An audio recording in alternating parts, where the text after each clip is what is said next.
좋아요와 구독 그리고 알람 설정 부탁드리고요. 안녕하세요. 네, 3월이 시작되었습니다. 이제 막 새 학년, 또 새 선생님, 새 친구들과 만나서 아주 설레고 있는 아이들, 또 학부모님들이 계실 텐데요. 오늘은 1년 내내 초등학교 생활을 하면서 꼭 필요한 정보, 출결에 대한 정보를 알려드리려고 합니다. 이거 엄청 중요하죠. 맞아요. 저도 네. 아이 보내면서 유치원에서 출결 되게 신경 쓰이더라고요. 맞아요. 사실 저도 안내는 항상 하는데 부모님들도 헷갈리시잖아요. 그래서 항상 다시 여쭤보시더라고요. 맞아요. 사실 어렸을 때 학교와, 그러니까 부모님들께서 경험하신 학교 때랑 출결이 좀 달라진 부분들이 있어요. 그래서 오늘 제가 중요한 부분만 콕콕 집어서 정리를 해드리려고 합니다. 먼저 수업 일수인데요. 1년은 365일이잖아요. 그러면 우리 아이들이 학교를 가는 수업 일수는 총 1년에 며칠일지 두 분은 좋아요. 왠지 아실 아유, 것 저도 알죠. 같아서 제가 하나, 둘, 셋 해볼게요. 하나, 둘, 셋! 190일. 정답입니다. 모든 학교가 190일 정도의 수업 일수를 가지고 있습니다. 방학이랑 주말을 빼면 그 정도 나오더라고요. 190일 이상이라고 하면 사실 그 이상을 할 수도 있다는 이야기잖아요. 그죠? 네, 저희 학교 같은 경우는 192일로 정하고 있는데요. 우리가 지내다 보면은 천재지변, 재난 같은 것이 발생해서 갑작스럽게 휴교를 해야 되는 상황이 올 수도 있기 때문이죠. 맞아요. 네, 그런 경우를 대비해서 좀 더 여유 있게 잡아두고 있지만 모든 학교의 수업 시수는 같습니다. 맞아요. 그 사실 192일이거나 뭐 3일 이렇게 여유 있게 잡아두는 학교 같은 경우에는 그 학기 말이 되면 좀 단축 수업을 하거나 이런 경우가 있을 수 있어요. 그럴 때 아이들이 사실 되게 좋아하는데 저는 속으로 생각을 하죠. 어차피 똑같아. 맞아요. 그렇죠. 네, 두 번째로는 이제 정말 궁금해하시는 결석에 대한 부분을 좀 알려드리려고 해요. 혹시 두 분 이제 경험을 해보셨으니까 아이들은 주로 어떤 걸로 좀 결석을 할까요? 뭐 아무래도 가장 많은 건 이제 아파서 보는 경우가 많고요. 이런 경우 중에서도 이제 특히 법정 전염병 같은 경우에는 좀 독감. 회복이 됐다고 해도 이제 네. 일정 기간 동안 학교 출결할 수가 없어서 그럼 이제 질병 결석으로 처리가 되겠죠. 맞아요. 지금 이야기해주신 거를 두 가지로 나눌 수 있는데요. 첫 번째로 그 전염병이 아닌 일반 그냥 뭐 감기 걸리거나 뭐 배탈이 나거나 다치거나 이런 경우에는 아이들이 예상하고 다치는 게 아니기 때문에 일단 병결을 한 이후에 그 다음에 그 결석계를 내는 방식으로 처리가 되고요. 생활기록부에는 병결로 처리가 됩니다. 두 번째로 이렇게 전염병 같은 경우에는 어떻게 처리가 되죠?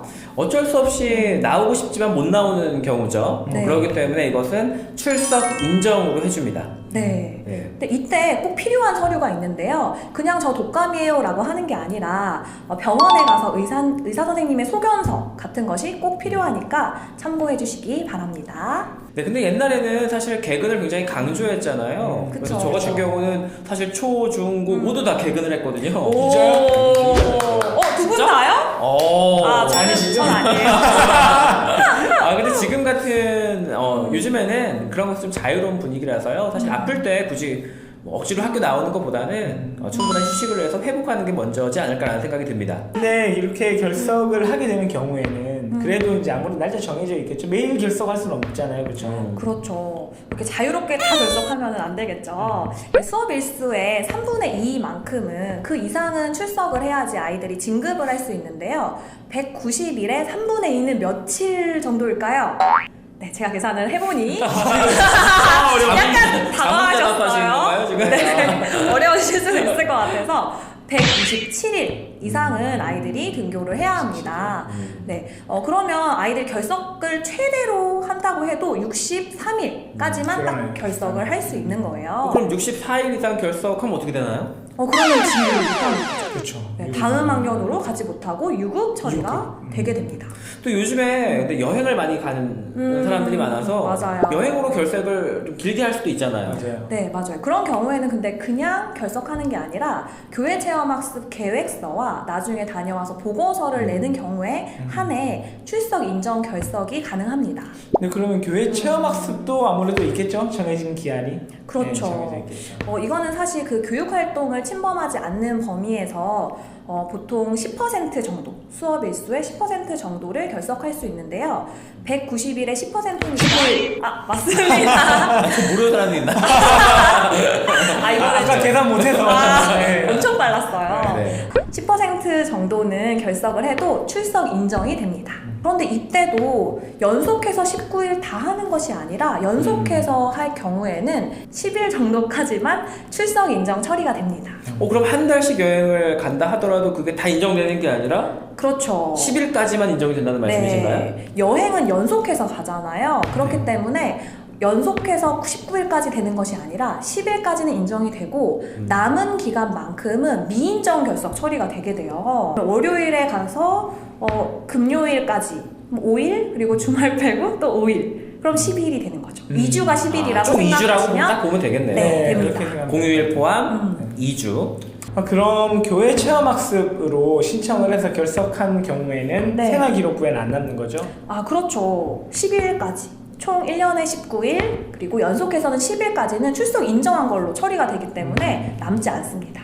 근데 이때 꼭 기억하셔야 될 게 가끔 학부모님들께서도 깜빡하시는 게 꼭 일정 기간 이전에 계획서를 제출을 해주셔야 돼요. 네, 보통 일주일 전에 내주셔야 됩니다. 네, 맞습니다. 만약에 전날에 저희 내일 여행 가요 라고 말씀을 하시면 그거는 교회 체험학습으로 인정이 안 되시고 미인정 결석 처리가 됩니다. 네. 그럼 미인정 결석이라고 하면 학부모님께서 이제 궁금해하실 것 같은데요. 네. 예전에는 무단결석이라고 불렀잖아요. 맞아요. 근데 사실 무단결석이 아무래도 어감이 좀 좋진 그렇죠. 않죠. 좀 안 좋죠. 무단결석. 네, 무단. 네, 그 말 때문에 사실 용어가 최근에 바뀌었는데요.